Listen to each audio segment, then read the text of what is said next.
I'm gonna sit there with my calculator, tracking every single calorie that I have eaten throughout the course of the day. That sounds like my definition of torture. Do I wanna do that, or do I wanna let my fasting window sort of do the bulk of the work for me in terms of a deficit? Listen, I'm not saying that calories don't matter at all. Okay, I'm saying that when we look at fasting, we need to understand how to track our calories in a different way. Okay? It's somewhat foolish to say that we need the same amount of calories every day. So to say that you need 2,367.4 calories every day doesn't make a lot of sense, because there's a lot of different influential things. There's a lot of different environmental factors. We also don't reset at zero every night at midnight, okay? Like, back up for a second, think about it. It's Monday. I consumed my 2,347 calories. Now it's 12:01 a.m. on Tuesday. Everything starts at zero. That's not how it works. The body doesn't do that. Like, we always have a burn, we always have a need, and there's different external factors that influence it. And the best way that I could probably describe it is, think of a forest fire burning, okay? And that forest fire is burning hot, but then sometimes you have external factors that come in. Sometimes the wind comes in and makes it burn faster. Sometimes there's humidity that simmers it down, right? There's different things. There's different kinds of tinder, there's different terrain, all this stuff. Okay, that is a lot more like how our metabolism is, given different things that come into play. Stress, insulin resistance, insulin sensitivity. These things influence how we utilize calories. But what does that have to do with fasting? Well, with fasting, we still give ourselves a little bit of slack because we're putting ourselves into a pretty serious deficit anyway, right?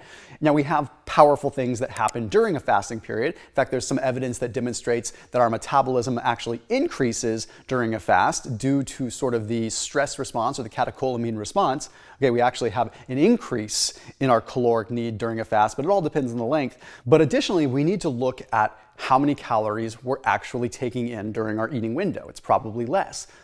But if you sit there counting every calorie each day, A, you're gonna drive yourself probably nuts, but B, it's probably going to be inaccurate because of how the fasting is influencing up and down.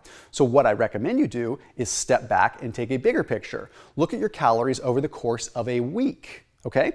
Because I don't recommend that you're fasting every day, right? Fasting should sort of be this anomaly, like sort of in a 1 day on, 1 day off, 1 day on, 1 day off, or 1 day on, 2 days off kind of approach. Fasting remains the anomaly, as I mention all the time. If you measure your calories over the course of a week, it's pretty fascinating how it allows you to look at a broader scale of your caloric needs without getting super granular every single day. You're almost looking at, it's almost like dollar cost averaging, right? Except you're doing it with like calorie cost averaging over the course of a week. So that means that you can accept the fact that maybe on a fasting day, your calories are lower. Okay, but on a non-fasting day, maybe they're higher. Okay, so let's say, for example, on Monday, I'm not fasting. My calories might be at 3,000. Tuesday, I'm fasting, and maybe my calories end up, this is purely hypothetical, at 1,000. Okay, then I kind of do that off and on, right? At the end of the week, my calories should still add up to where I want to be in terms of my potential deficit or my potential overage. If I'm trying to lose weight, I want to be in a deficit at the end of the week, not each individual day. In fact, it actually works out better that way, because that way I have some days it's a surplus, some days that's a deficit, some days a surplus, some days a deficit. That allows my metabolism to keep on raging the way that I want it to by giving it that flexibility. Periods of eating more and maybe training less, and just kind of that seesaw back and forth. So looking at the calories for the course of the week, I'm like, oh, well, I burned I consumed 14,000 calories this week. That averages out to 2,000 calories a day. Maybe that's right where I want to be for weight loss. But did I actually consume 2,000 calories a day?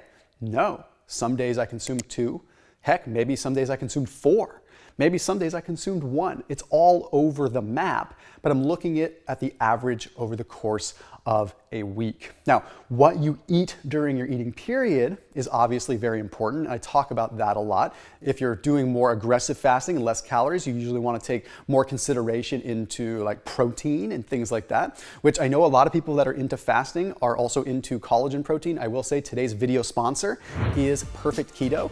There is a link for their collagen down below, so a special discount link if you want to try their collagen. They have unflavored, they have vanilla vanilla with MCT, they have strawberry collagen, really cool stuff, and they've been a sponsor on this channel for a long time. They are what make this kind of content possible. So whatever people have to say about sponsors, maybe they don't know how YouTube works, but I am very thankful for them for making this possible, and I use them all the time. So that link is down below. Their strawberry collagen is epic, like tastes almost like, well, I can't really say the name on YouTube without getting in trouble, but you know that strawberry flavored milk that you probably had as a kid? Yeah, it tastes a lot like that. So that link is down below. You can save a few bucks, get a special discount. Check them out after this video. Definitely recommend it if you're fasting. It's perfect after you break a fast. There's even some interesting data that has come from something called the 5-2 method. Okay, this is like a 5-2 form of fasting, which I'll explain in a second. And there's some interesting studies that have been done on that. And if you take a look at the screen, I'm kind of showcasing them. But basically, it's demonstrated that people can eat somewhat in a deficit for like 5 days out of the week, and then go into sort of these, like, I don't want to say binges, but serious caloric surpluses on the weekends, like in a 5-2 strategy, like where you're going 5 days of potential deficit and 2 days of surplus, and have pretty powerful results, not only from body composition, but what I find even more interesting is from sort of an insulin sensitivity standpoint and potential modulation of insulin resistance.